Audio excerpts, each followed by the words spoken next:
Okay mga kabarangay, dito sa Barangay Munwok, ito po yung likod, Kapitan Obit Alano.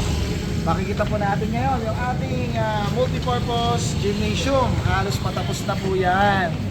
Iikutin po natin yan mga kabarangay para makita po natin anong meron ang ating multipurpose gymnasium po na ito. Tabi nyo po yan yung ating Barangay Munwok Livelihood and Training Center at yung ating po Peace and Order office, ating barangay. So ito po yung sa magandang loob ng ating butihing Congressman Gas Tambunting at Ma'am Joy Tambunting. Yan po. Ayan, punta natin yung ating mga kalabot.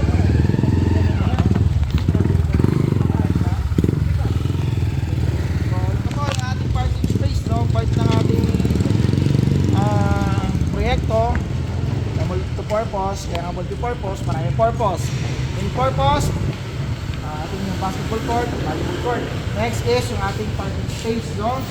Liligayan mo to kayo, Larry, ha? Pakita mo sila. Hey, Larry, liligayan ito. Ano liligayan ito? Wala na, nabura na ulit yung linya ko eh. Sige, pero madali lang yan. Masking tape. Ano mo natanggal yung masking? Ano itong pangalan? Para sa parking. Parking na mag-replace sa kanila kasi So, ito naman yung ating buro na, no? Second purpose, first purpose, basketball court, volleyball court, multi-purpose sa event area, then parking space. Ang next purpose po natin, funeral chapel ba tawag doon? O burulan, no? Burulan, chapel. Chapel, ito po yun, dalawang kwarto po yan, pakita mo yan. Yan. Tsaka yung sa kabila. Sige, so, burulan po yan, no? Ito na po yung upuan. Gagamitin natin sa burulan. Adverse na. Next purpose natin, ito naka-adverse na. Ako pa ba mag-iisip niya? Naisip na maaga. Office of Planning and Engineering Office. Admin Andy. Adverse mag-isip eh. Opisina po. Ito po ang opisina ng ating engineering office. Ayan, pinapayos na po siya. Next, yung ating opisina ng SK. Ito, pinagpipilian to kung opisina ng SK o ng senior citizen.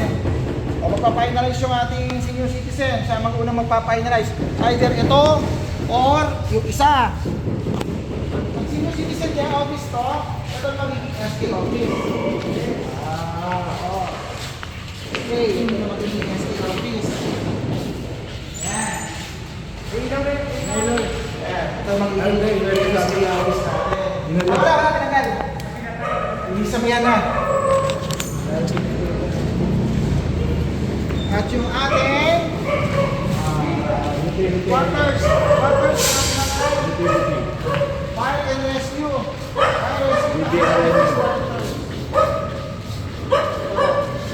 Quarters ng fire rescue tsaka ng mga driver.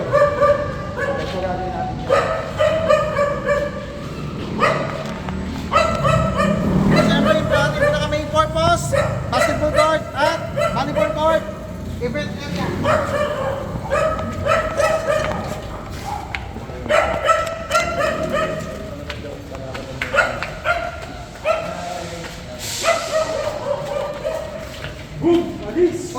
Kaya rin makad ka. Hingot ka na eh.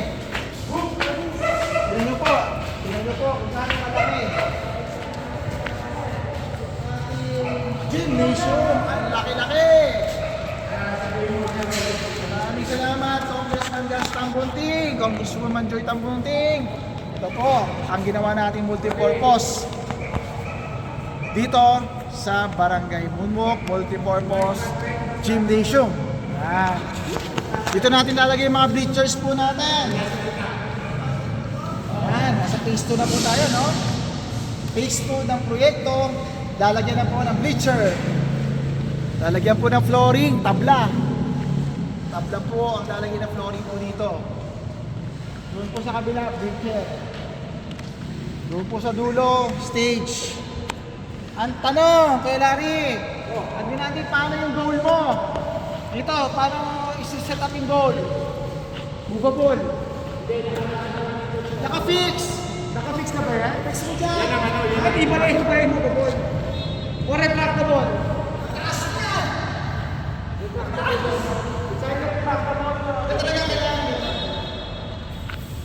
So ganun po, no? Foldable. Foldable po yung ating pong... Mamayang gabi, buksan natin yan. Mamayang gabi. Gusto ko makita mamayang gabi.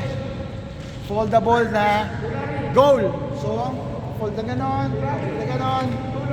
Dito, fix. May tulo. So again, mga kabarangay, iikot mo nga, iikot mo. Lapit mo, lapit mo.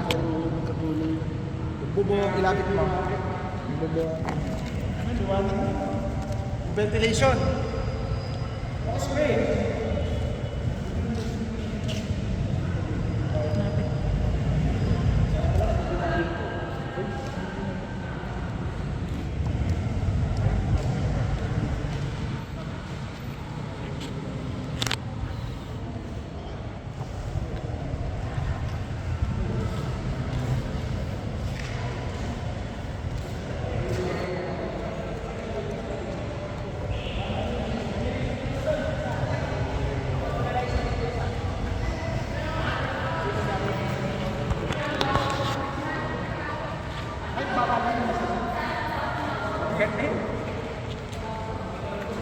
Sabi na lang sila. So again, mga barangay, no? So, maraming salamat po sa ating pong Congressman Justin Bunting, Congresswoman Tita Bunting, at ito na po, yung pangarap po nating moderno multipurpose gymnasium, ito na po siya.